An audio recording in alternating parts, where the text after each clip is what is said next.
The Bennets' life was simple, but it was full of love. Each day began early. Mr. Bennet would wake up before sunrise to go to his workshop, and Mrs. Bennet would prepare breakfast while the children dressed and did their morning chores. One summer morning, the sun rose in a golden glow, painting the sky in warm hues. Tom, Mia, and Sam were finishing their chores. Tom was collecting eggs from the chicken coop, Mia was sweeping the kitchen floor, and Sam was feeding the ducks by the river. "Hurry up, kids," Mrs. Bennet called.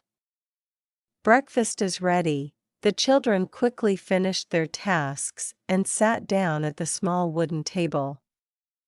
The meal was simple: fresh bread, scrambled eggs, and homemade jam. But it always tasted wonderful because it was made with care. As they ate, Mr. Bennet spoke. "Today, I need to go to town to deliver some chairs I've finished. Would you all like to come with me?" "Yes," Tom and Mia shouted. Sam clapped his hands and laughed. "I want to see the big bridge in town," Mrs. Bennet smiled. "All right, let's pack a lunch and make a day of it." A day in town, the family loaded the wooden cart with Mr. Bennet's chairs and set off toward town. The children sat in the back of the cart, their legs dangling over the edge, while Mr. and Mrs. Bennet walked alongside. The path to town was beautiful. They passed fields of wildflowers, buzzing bees, and tall oak trees that stretched their branches toward the sky. Birds chirped, and the river glistened in the sunlight. When they reached the town, it was busy with people. The market square was filled with stalls selling everything from fresh vegetables to handmade clothes.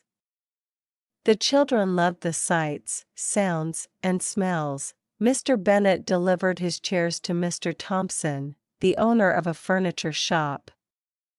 "Fine work as always, Mr. Bennet," Mr. Thompson said, handing over a bag of coins. Afterward, they decided to explore the market. Mrs. Bennet bought fresh apples and a loaf of bread. Tom marveled at the blacksmith's shaping metal, while Mia admired the colorful fabrics in one of the stalls. Sam, however, had only one thing on his mind. "Can we go see the big bridge now?" he asked. "Of course," Mr. Bennet said, taking his hand. The bridge was made of stone and stretched over the widest part of the river. From the top, you could see the water rushing below, sparkling in the sunlight. "Look how far the river goes," Sam shouted. "It's beautiful," Mia said softly, leaning against the railing. They spent the afternoon having a picnic near the bridge, enjoying the warm sun and the gentle breeze. It was a perfect day. The storm, as they packed up to head home, dark clouds began to gather in the sky. A cold wind blew through the town, and the cheerful sounds of the market quieted. "We need to get home quickly," Mr. Bennet said, looking up at the sky. "A storm is coming." The family hurried back to the cart. Mr. Bennet urged the horse to move faster, and they raced against the wind. The sky grew darker, and then, with a loud clap of thunder, the rain began to pour. The path home became muddy and slippery. Lightning flashed, and the wind howled. The children clung to each other in the back of the cart, their faces pale with fear. "Don't worry," Mrs. Bennet said, trying to sound calm. "We'll be home soon." But suddenly, the cart hit a deep pothole. One of the wheels broke with a loud crack, and the cart lurched to one side. "Hold on!"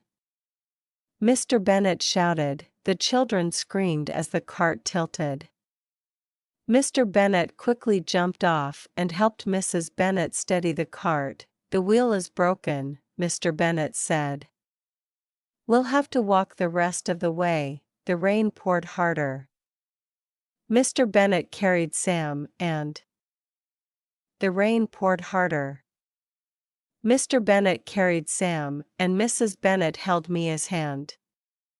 Tom walked ahead, his eyes squinting against the rain. It felt like forever, but finally, they saw the pale blue walls of their house through the rain. "We're almost there," Mrs. Bennet called. They reached the door, soaked and shivering. Mr. Bennet quickly lit a fire, and Mrs. Bennet wrapped the children in warm blankets. "We're safe now," she said, kissing their foreheads. Working together, the next morning, the storm was gone, and the sun shone brightly. But the yard was a mess. Branches were scattered everywhere, and the broken cart lay in the mud. Mr. Bennet sighed. "We have a lot of work to do today." "We'll help, Papa," Tom said. "Yes." Mia and Sam agreed. Together, the family worked hard. Mr. Bennet repaired the cart while Tom helped him lift the heavy pieces. Mia and Mrs. Bennet cleaned up the branches and leaves.